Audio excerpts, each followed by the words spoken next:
Hari ini guru kita yang mulia Habiban Al-Mahbub Sayyidil Walid Al-Habib Bahar bin Smith telah hadir di hadapan kita yang akan mengisi tausiah agama pada malam hari ini. Kita dengarkan bersama-sama dengan hikmat dan tenang. Mudah-mudahan pada malam hari ini beliau diberikan kelancaran dan kesehatan. Takbir! Karena beliau al-waktu wal makan falyatafaddal ilahi bil hurmah. Sallu ala nabi, sallu ala nabi, sallu ala nabi. Takbir!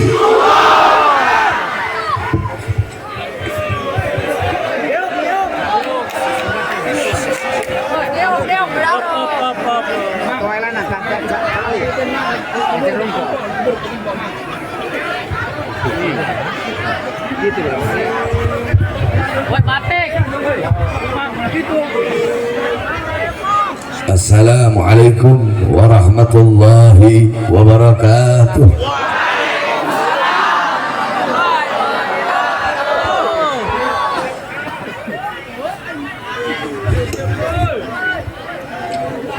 Alhamdulillah, alhamdulillah wassalatu wassalam ala Rasulillah Muhammad ibn Abdullah wa ala alihi wa sahbihi wa man wala wa ba'd. Yang saya cintai, yang saya muliakan, segenap para alim ulama, para habaib, para kiai, para sesepuh, para ajengan, para tokoh masyarakat, segenap aparat pemerintah, wabil khusus kepada seluruh panitia peringatan Maulid Nabi besar Muhammad beserta seluruh hadirin hadirat, bapak-bapak, ibu-ibu, khususnya para pemuda-pemudi umat baginda Nabi besar Muhammad yang selalu dimuliakan oleh Allah Subhanahu wa taala. Alhamdulillah, segala puji dan syukur kehadirat Allah yang dimana Allah Subhanahu wa taala menggerakkan hati kita menggerakkan kedua langkahan kaki kita dari rumah menuju ke tempat yang penuh dengan keberkahan ini, menuju tempat yang penuh dengan kemuliaan ini, menjadi tempat yang dimana pada malam hari ini, di tempat ini, hamba-hamba yang duduk di sini menjadi hamba-hamba yang Allah ampuni seluruh dosa-dosa yang telah lalu, dosa-dosa yang akan datang.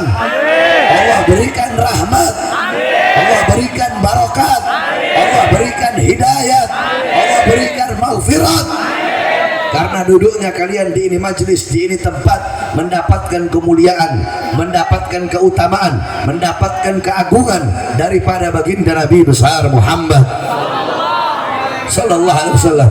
Saudara-saudara, kalian duduk pada pagi hari yang mulia ini, kalian memuliakan Nabi Muhammad, kalian mengagungkan Nabi Muhammad, kalian memuji Nabi Muhammad. Ketahuilah saudara-saudara, Nabi Muhammad tidak butuh kalian muliakan, Nabi Muhammad tidak butuh kita muliakan, Nabi Muhammad tidak butuh kita agungkan, Nabi Muhammad tidak butuh kita bersolawat kepadanya, Nabi Muhammad tidak butuh kita memujinya, tetapi kita yang butuh memuliakan Nabi Muhammad, kita yang butuh mengagungkan Nabi Muhammad, kita yang butuh memuji Nabi Muhammad, kita yang butuh bersolawat kepada baginda Nabi besar Muhammad.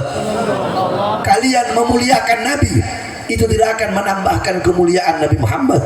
Kalian mengagungkan Nabi tidak akan menambahkan keagungan Nabi Muhammad.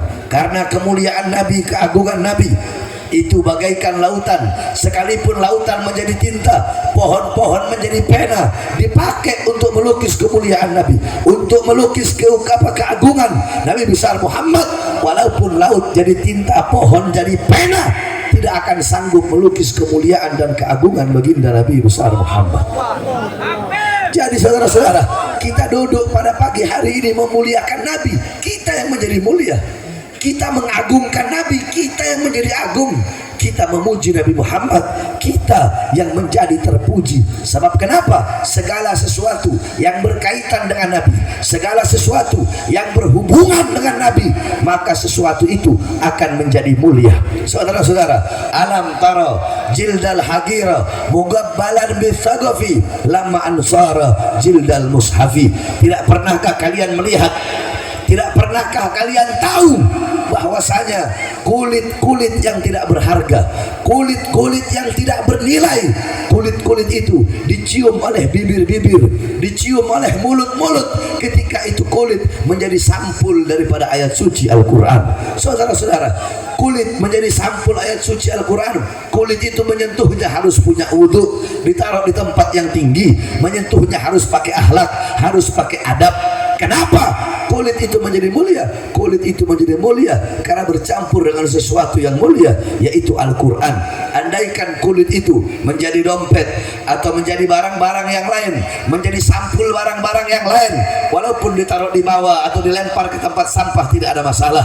Tapi karena kulit itu menjadi sampul ayat suci Al-Quran, sehingga kulit itu menjadi mulia, menyentuhnya harus punya wudhu, harus pakai akhlak, harus pakai adab. Kenapa? Karena bercampur dengan sesuatu yang mulia, yaitu Al-Quran. Nah, kita adalah kulit tersebut.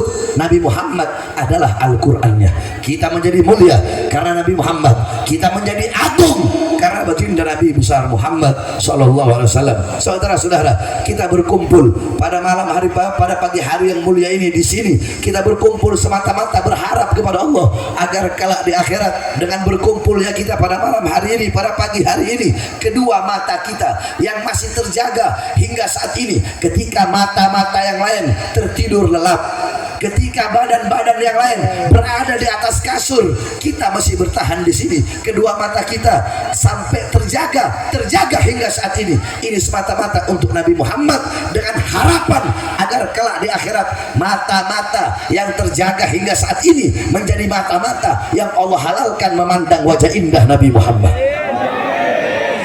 Saudara-saudara, jikalau mata kita tidak pernah kita korbankan, bagaimana mungkin mata kita akan memandang wajah Nabi Muhammad?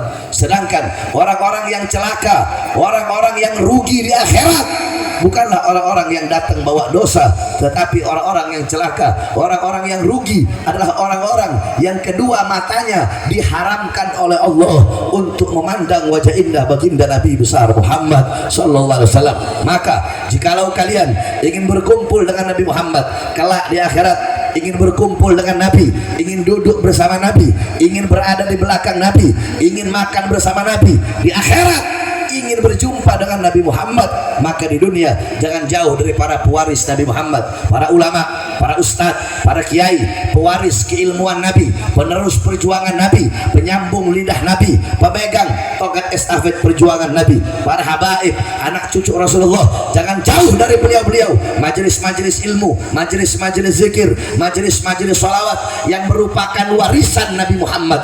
Nabi Muhammad tidak mewariskan harta, tidak mewariskan pangkat, tidak mewariskan jabatan, tidak mewariskan tahta, tidak mewariskan kekuasaan. Warisannya Nabi majelis ilmu, majelis zikir, majelis sholawat, ilmu, amal, akhlak, adab, wara, khauf, ikhlas, sabar, takwa, zuhud, ibadah, qanaah. Ini warisan Nabi Muhammad. Kalau di dunia engkau duduk di majelis-majelisnya Nabi Muhammad, engkau mengambil warisan Nabi Muhammad, duduk berkumpul bersama para ulama, para ustadz, para kiai, para habaib, pewaris Nabi Muhammad, dipastikan di akhirat engkau pun akan duduk berkumpul bersama Nabi Muhammad. Almaru ma'aman ahab. Seseorang kelak di akhirat akan dibangkitkan, akan dikumpulkan, akan didudukkan bersama orang-orang yang ia cintai. Saudara-saudara sekalian yang dimuliakan oleh Allah Subhanahu wa taala, jikalau engkau mencintai para ulama, mencintai orang-orang saleh, duduk di majelis-majelis ilmu, di majelis-majelis zikir, dipastikan di akhirat engkau akan duduk dengan Nabi Muhammad. Tapi kalau di dunia engkau jauh dari ulama, jauh dari orang saleh, jauh dari para ustadz, jauh dari para kiai, jauh dari para habaib, jauh dari majelis-majelis ilmu, engkau enggan melangkahkan kakimu untuk duduk di majelis ilmu, di majelis zikir, maka dipastikan di akhirat engkau pun akan jauh dari baginda Nabi besar Muhammad. Engkau tidak bisa memandang wajah indah baginda Nabi besar Muhammad sallallahu alaihi wasallam. Saudara-saudara sekalian yang dimuliakan oleh Allah, maka jikalau kalian ingin selamat dunia akhirat, ingin bahagia dunia akhirat, maka jangan jauh dari ajaran Nabi Muhammad. Sebab ini zaman adalah zaman akhir, fitnah di mana-mana, kerusakan di mana-mana, perbuatan dosa di mana-mana, perbuatan maksiat di mana-mana, pelacuran di mana-mana, mabuk di mana-mana, narkoba di mana-mana. Banyak orang-orang sekarang lupa kepada Allah, lupa kepada Rasulullah, jauh dari ajaran Islam, jauh dari Al-Quran, jauh dari syariat, jauh dari sunnatnya Nabi Muhammad Sallallahu Alaihi Wasallam. Mengaku umat Islam tetapi jauh dari Islam, mengaku umat Rasulullah tetapi memalingkan dirinya, memalingkan kepribadiannya, memalingkan tubuhnya, memalingkan perilakunya daripada melaksanakan sunnah-sunnah Nabi Muhammad Sallallahu Alaihi Wasallam. Engkau berbuat dosa di muka buminya Allah dengan penuh kesombongan, dengan penuh berbangga diri, berbuat dosa di muka buminya Allah. Pagi, siang, sore, malam para pemuda-pemudinya mabuk-mabukan. Pagi, siang, sore, malam pemuda-pemudinya melacur, pemuda-pemudinya berzina. Mereka nggak kenal Allah, nggak kenal Rasulullah, nggak kenal iman, nggak kenal Islam, nggak kenal takwa. Mereka buta Al-Quran. Mereka menjadikan orang-orang Yahudi, menjadikan orang-orang Nasrani, menjadikan orang-orang Barat, menjadikan orang-orang kafir sebagai pedoman mereka, teladan mereka, mengikuti gaya kehidupan mereka, mengikuti kepribadian mereka, pola pikir orang-orang Barat, pola pikir orang-orang Yahudi, sehingga tidak kenal Allah, tidak kenal Rasulullah, tidak kenal para asrafun saleh. Anak-anak muda kita zaman sekarang yang mereka jadikan uswah, yang mereka jadikan qudwah, teladan dan pedomannya bukan Rasulullah tetapi para artis-artis. Mereka meninggalkan pakaian Nabi Muhammad dan memakai pakaian-pakaian musuh Nabi Muhammad Sallallahu Alaihi Wasallam. Enggak kenal Allah, enggak kenal Rasulullah.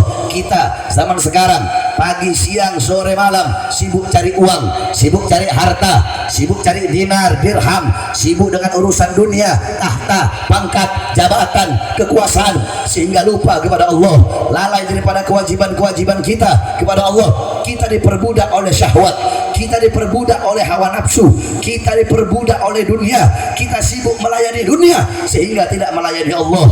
Kita sibuk mengejar dunia sehingga tidak mengejar Allah. Kita sibuk berbakti kepada dunia sehingga tidak berbakti kepada Allah Subhanahu wa taala. Ingatlah, sadarlah saudara-saudara sekalian, dunia yang engkau kejar tidak akan pernah engkau dapatkan. Semakin engkau kejar itu dunia, semakin dunia berpaling darimu. Semakin engkau mengejar dunia, semakin engkau melayani dunia, dunia tidak akan pernah engkau dapatkan. Bagi siapa orang yang mengejar dunia, maka dunia tidak dia dapat, akhirat juga tidak dia dapat.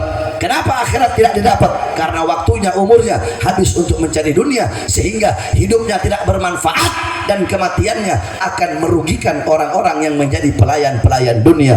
Tuba liman kana targut dunia qabla an tarakta wa bana gabrahu qabla an yadkhula wa arda rabbahu qabla an yaldah. Sungguh beruntung, sungguh beruntung, sungguh berbahagia bagi siapa? Bagi orang-orang yang meninggalkan dunia sebelum dunia yang meninggalkannya. Apa maksudnya meninggalkan dunia sebelum dunia meninggalkannya? Maksudnya dunia di sini adalah syai'ul ladzi la yusilu bil akhirah. Dunia adalah sesuatu yang tidak ada hubungannya dengan akhirat, sesuatu yang tidak ada kaitannya dengan akhirat.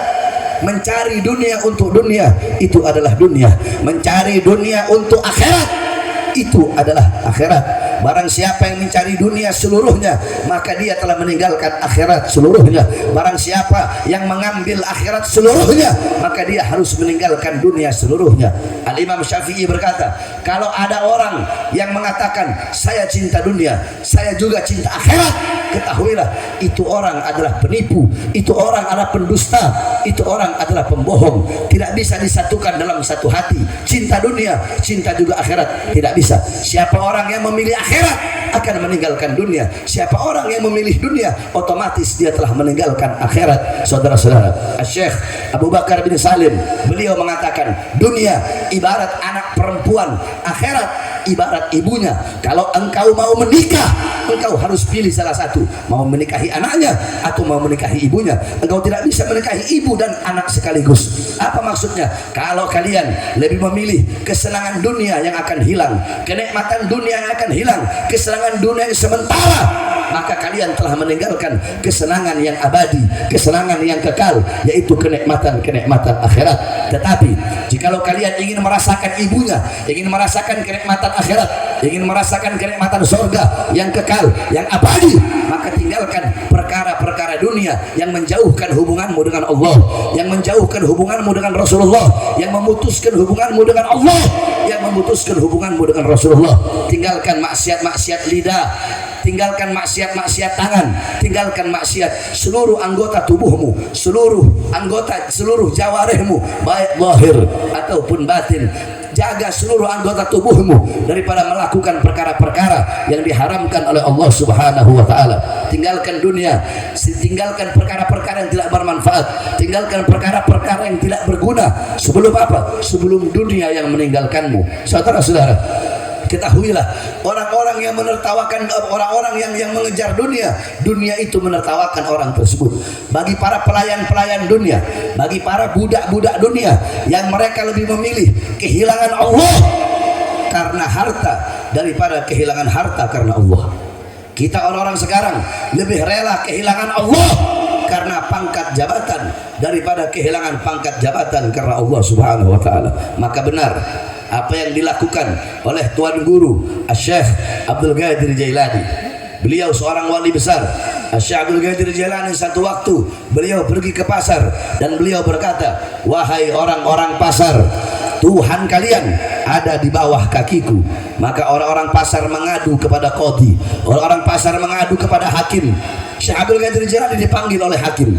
Kemudian hakim bertanya, "Wahai Syekh Abdul Qadir Jailani, apakah benar engkau berkata Tuhan mereka ada di bawah kakimu?" Syekh Abdul Qadir Jailani berkata, "Ya, Tuhan mereka ada di bawah kakiku. Kalau engkau tidak percaya, silakan kau lihat apa yang ada di bawah kakiku." Setelah dilihat oleh hakim, ternyata yang ada di bawah kakinya Syekh Abdul Qadir Jailani adalah uang dinar, saudara-saudara. Kata Syekh Abdul Qadir Jailani, ini yang mereka tuhankan, ini uang yang mereka sembah. Mereka bukan menyembah Allah karena mereka lebih memilih kehilangan Allah karena ini uang daripada kehilangan uang karena Allah Subhanahu wa taala.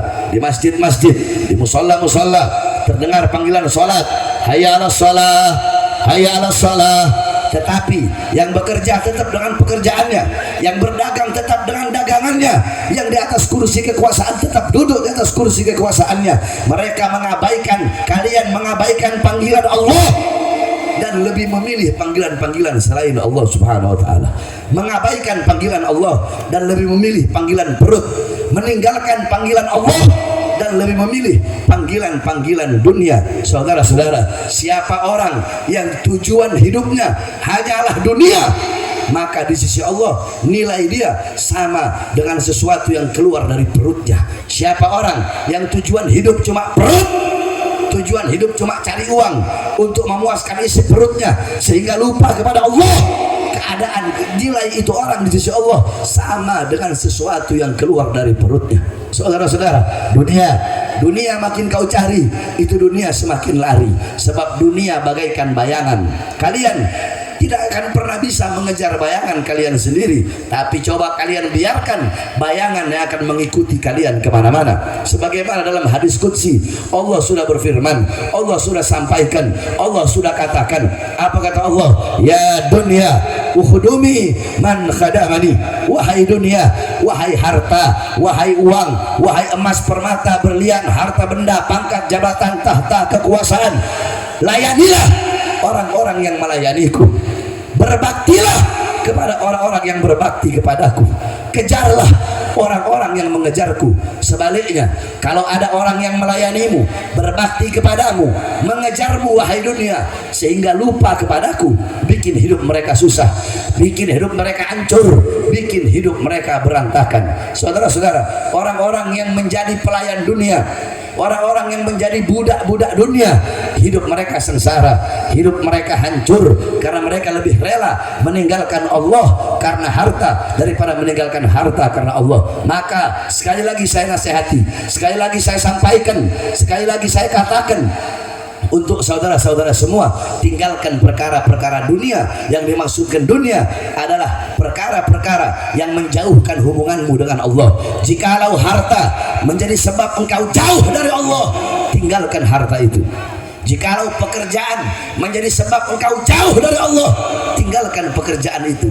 Apapun itu, jikalau perkara itu menjadi sebab jauh hubunganmu dengan Allah, maka tinggalkan perkara tersebut. Tinggalkan dunia. Sebelum apa? Sebelum dunia yang meninggalkanmu. Apa maksudnya dunia yang meninggalkanmu? Kullu nafsin dha'iqatul maut. Saudara-saudara, segala sesuatu yang bernyawa, berjiwa pasti akan merasakan yang namanya kematian. Kullu man 'alaiha fan. Segala sesuatu yang berada di atas bumi pasti hancur, pasti binasa. Kullu syai'in khaliqun illa wajha. Segala sesuatu, zat apapun, wujud apapun, bentuk apapun akan musnah, akan hancur, akan binasa kecuali Allah. Yang tua mati, yang muda mati, yang kaya mati, yang miskin mati, yang sehat mati, yang sakit mati. Saudara-saudara, syarat mati tidak harus tua. Syarat mati tidak harus sakit. Coba kalian lihat di tengah-tengah kalian, berapa banyak orang-orang yang masih muda tetapi mereka mati. Berapa banyak orang-orang yang sehat, enggak sakit tapi mereka mati. Tidak cukupkah itu menjadi pelajaran bagi kalian bahwasanya kematian itu datang tanpa pemberitahuan? Saudara-saudara, kematian datang tanpa pemberitahuan, dan kematian adalah sebaik-baiknya pelajaran bagi orang-orang yang masih hidup. Sayyidina Ali bin Abi Thalib pernah ditanya, "Wahai Imam, berikan aku nasihat." Apa kata Imam Ali? Sebaik-baiknya nasihat bagi orang-orang yang hidup adalah kematian. Maka selama nyawamu masih berada dalam jasadmu, mumpung engkau masih bernafas, mumpung engkau masih hidup, berbuatlah kebaikan, taatlah kepada Allah, patuhlah kepada Allah Subhanahu wa ta'ala. Sebab nanti kalau engkau telah mati, engkau tidak bisa berbuat apa-apa lagi, engkau tidak berdaya lagi. Saudara-saudara sekalian, untuk dalam berbuat baik, jangan pernah engkau menunda-nunda berbuat baik. Jangan pernah menunda-nunda untuk kebaikan, karena kematian datang tanpa pemberitahuan. Kita orang-orang zaman sekarang, kita mau sholat entar aja besok, mau puasa entar aja besok, mau pakai jilbab entar aja besok, mau taat entar aja besok, mau tobat entar aja besok. Sekarang bermaksiat aja dulu, sekarang berbuat dosa aja dulu, sekarang buka jilbab aja dulu, sekarang memperlihatkan aurat saja dulu, sekarang mabuk aja dulu, sekarang narkoba aja dulu, sekarang judi aja dulu, besok baru tobat, besok baru taat, besok dan besok. Bukan waktu milik kalian. Yang telah berlalu dari umur kalian bukan milik kalian. Waktu, setiap hari, setiap jam, setiap menit, setiap detik yang telah berlalu bukan milik kalian. Yang akan datang juga bukan milik kalian. Ad-dunya sa'ah, dunia sesaat, dunia ini sekejap. Yang telah berlalu bukan milik kita, yang akan datang bukan milik kita.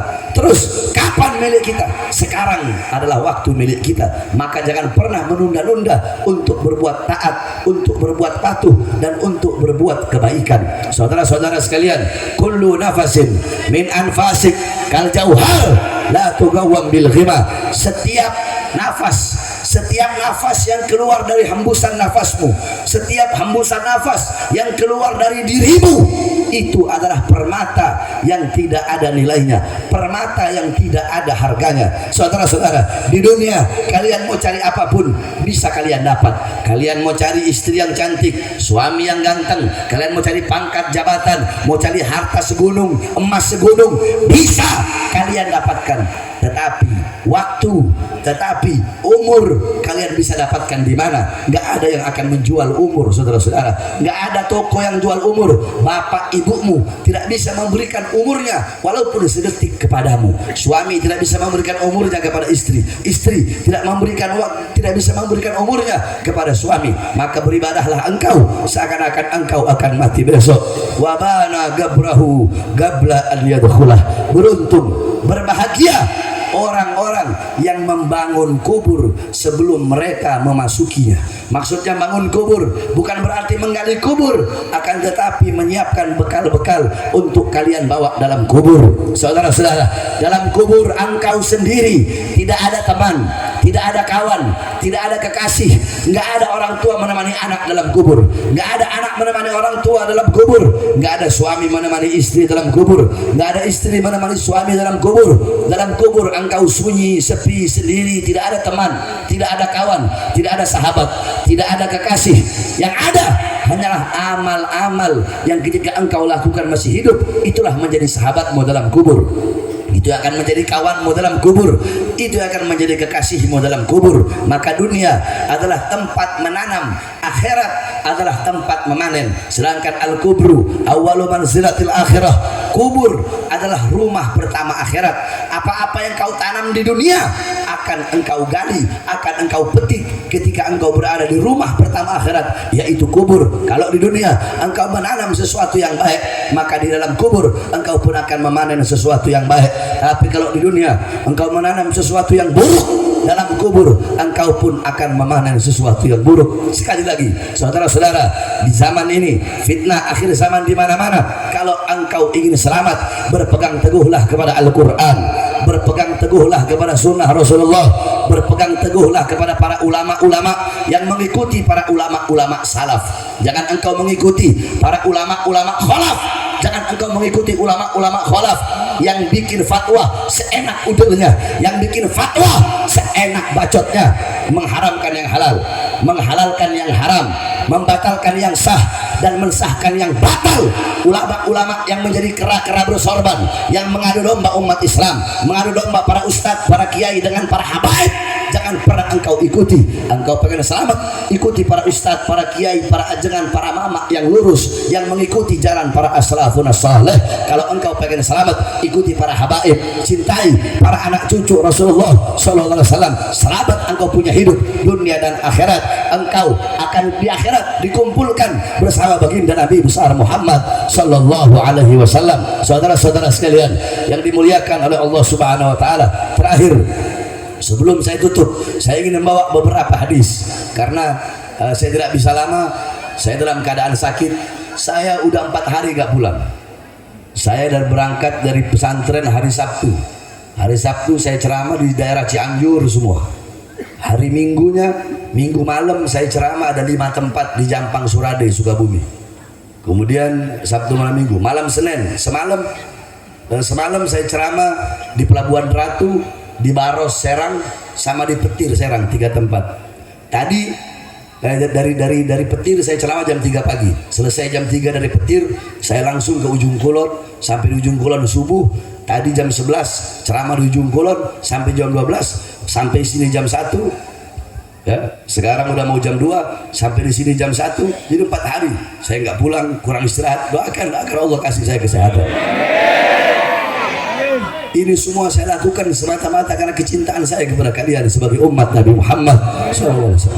Saudara-saudara, siapa yang mau pergi pagi, pergi 4 hari, 5 hari, seminggu, 2 minggu, 3 minggu untuk berdakwah, menyampaikan ajaran datuknya, menyampaikan ajaran kakeknya, suara habis, capek, lelah. Ini bukan pekerjaan. Kalau ada yang berkata Habib Bahar pekerjaannya dakwah, Habib Bahar pekerjaannya ceramah, ini bukan pekerjaan, tapi ini adalah kewajiban. Kalau pekerjaan adalah lahan untuk mencari uang, pekerjaan adalah lahan untuk mencari nafkah. Ini bukan pekerjaan saya, tetapi ini adalah kewajiban saya untuk menyampaikan ajaran-ajaran kakek saya, untuk menyampaikan ajaran baginda Nabi besar Muhammad SAW.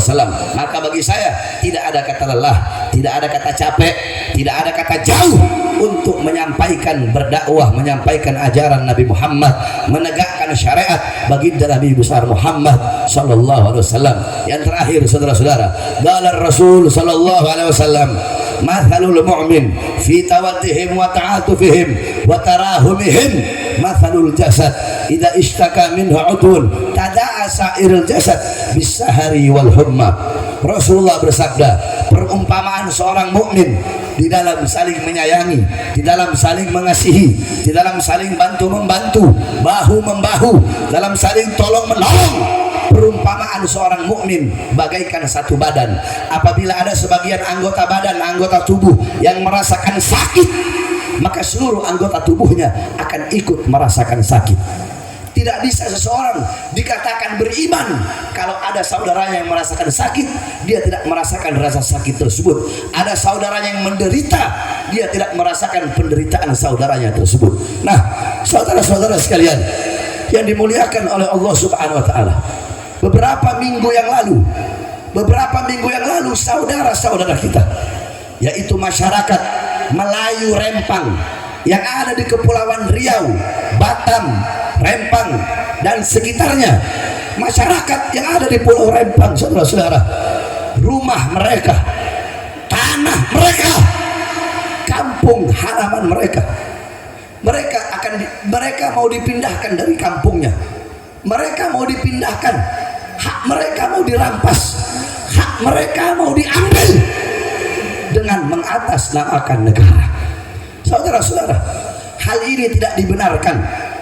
Dalam Islam ada satu hadis, Rasulullah pernah mengatakan, yakni anna khatabar Rasul sallallahu alaihi wasallam amaman nas yauman nahr, faqala ayu yaumin hada, qalu yaumun haram, faqala ayu baladin hada, qalu baladun haram, qala ayu syahrin hada, qalu syahrun haram, faqala Rasul inna dima'akum, sesungguhnya darah-darah kalian, wa amwalakum, dan harta benda kalian, wa a'radakum, dan kehormatan kalian, alaikum haramun, sesama kalian itu hukumnya haram, kaharami yaumikum hada, sebagaimana haramnya hari ini, wa fi baladikum hada, sebagaimana haramnya tanah ini, dan sebagaimana haramnya bulan ini.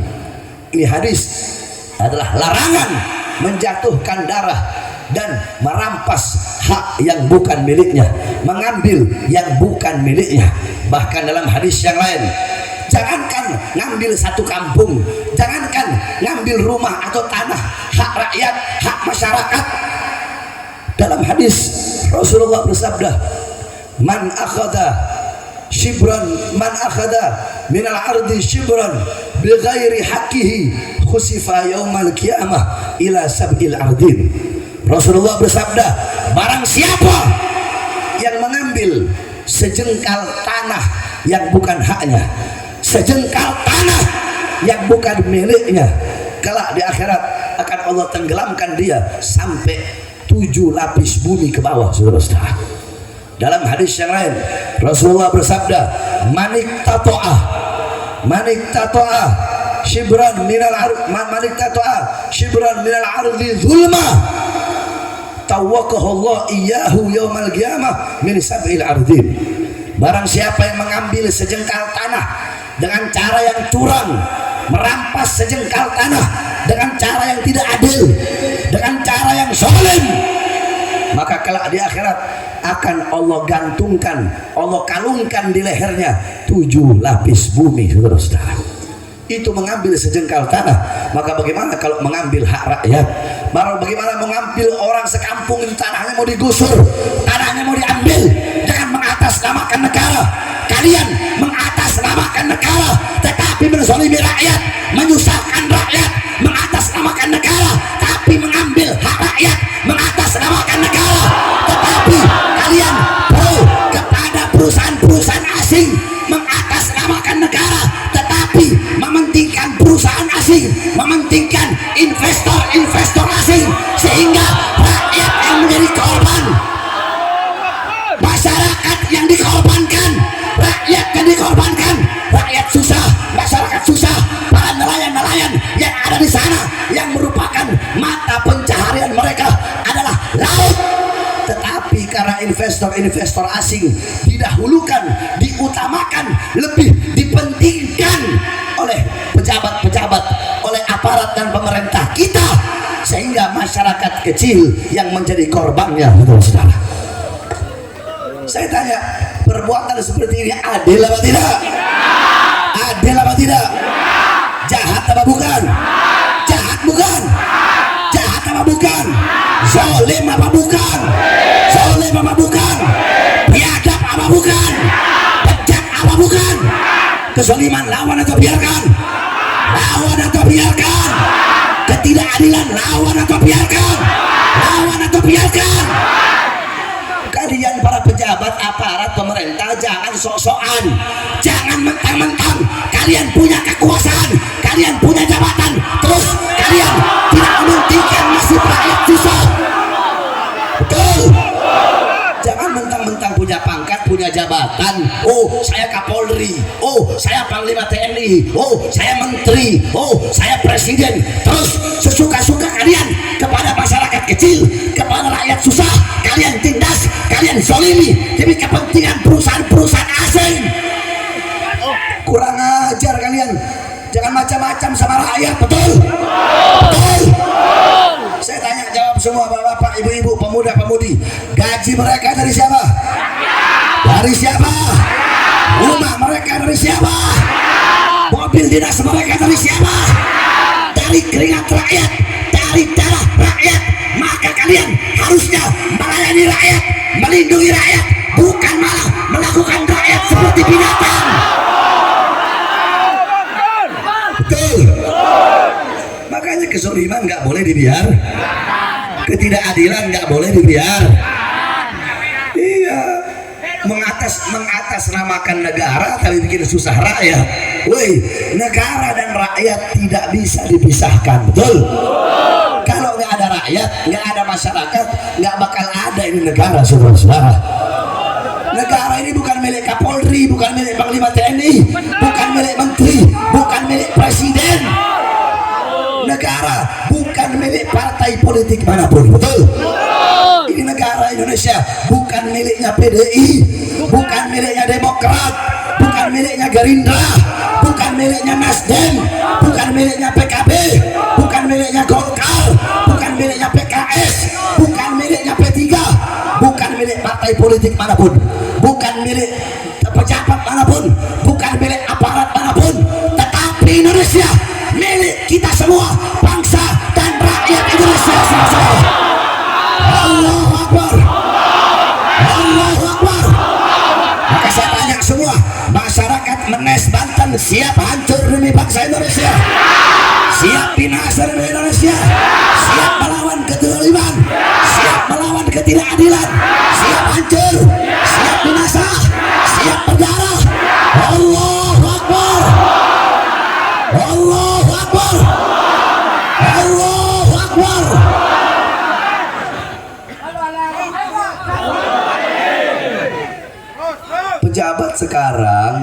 Pejabat sekarang butuh sama rakyat kalau ada maunya doang.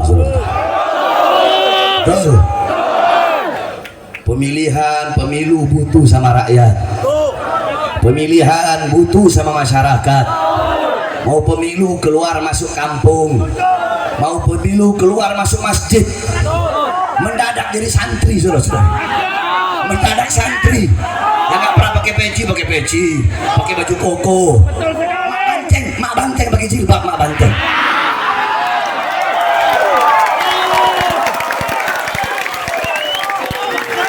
Semua kebanyakan begitu.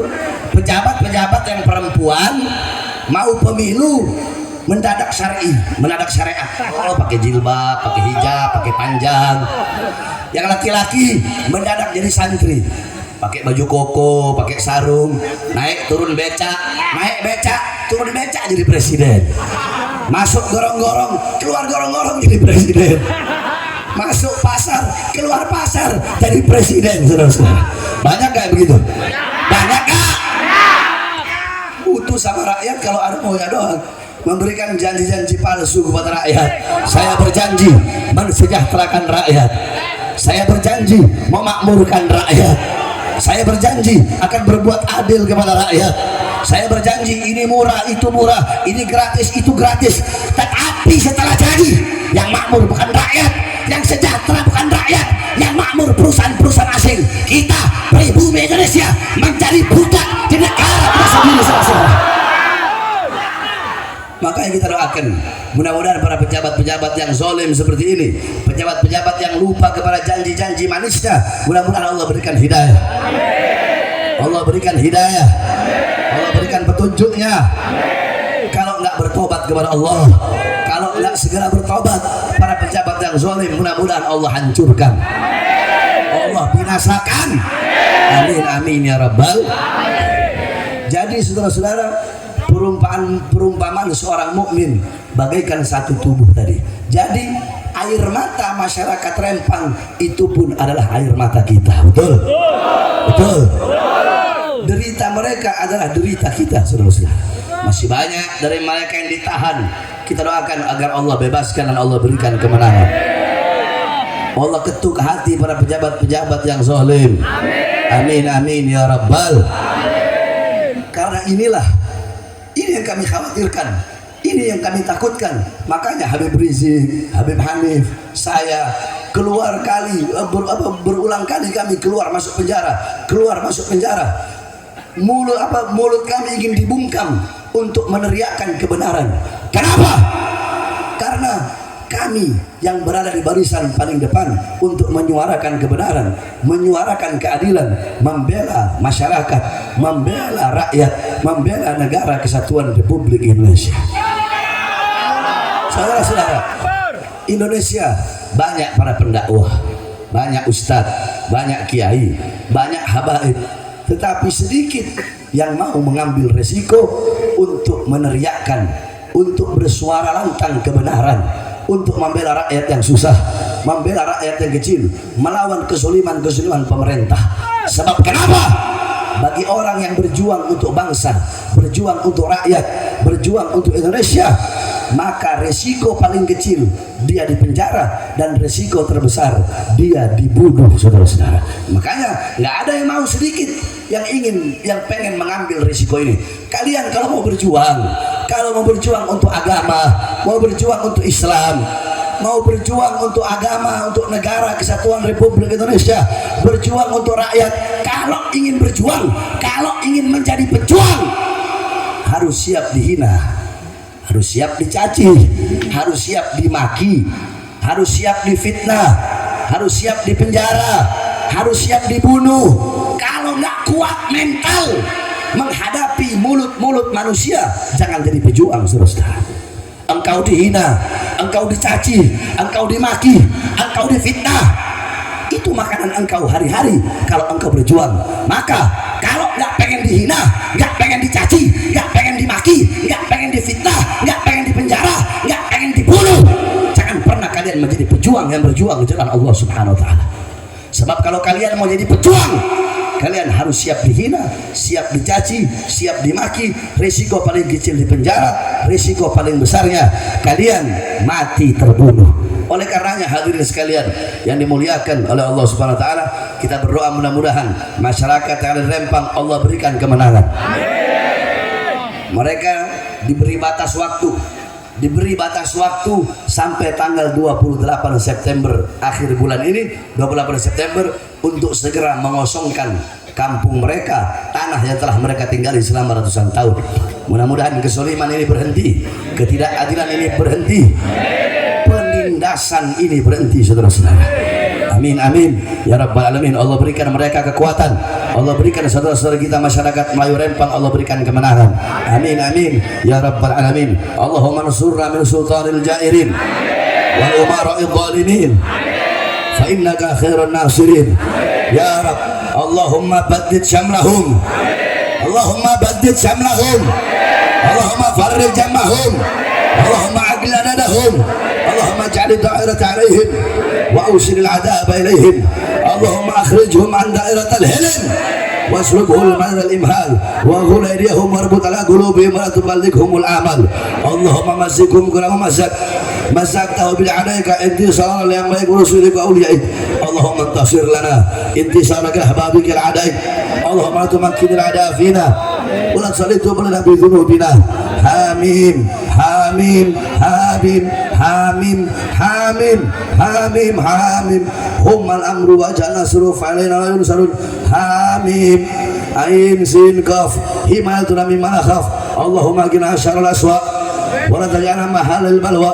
Allahumma atina amal raja wa fawqal amal yahu yahu yahu ya man fadl fadlih nasib al ajal ila ijabat al ijabah ya man ajaba nuhan fi qaumih wa man nasr ibrahim ala adaih wa man yusuf ala yaqub ya man kashafa dur ayyub ya man ajaba da'wat zakaria ya man qabata Yunus ibn Matta. Nas'aluka bi hadi da'wat anta qabbala ma bi idaunak wa tudina ma sa'alnak anji sana wa ta'alati wa ta'alu bidikal mu'minin la ilaha illa anta subhanaka inni kuntu minadh dhalimin in qata'at amaluna wa izzatika ila minka wa khabara ja'una wa haqiqa ila fik in abadu arham wa abtana al-qulush min Allah ya Allah jadi surah musyrih fi'lu ya Allah ada tiladuna wa jara Allah mujra wa kafa billahi waliya wa kafa billahi nasira wa hasbunallah wa ni'mal wakil. Wala hawla wala quwwata illa billahil azim. Salamun ala nuhin fil alamin istajib lana. Amin amin amin. Faqudil zalamu walhamdulillahi rabbil alamin bisirril Fatihah.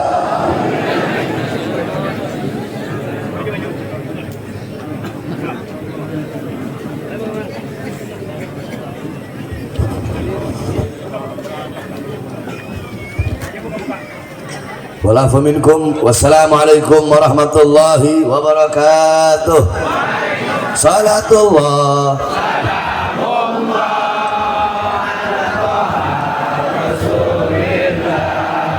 Salatullah salam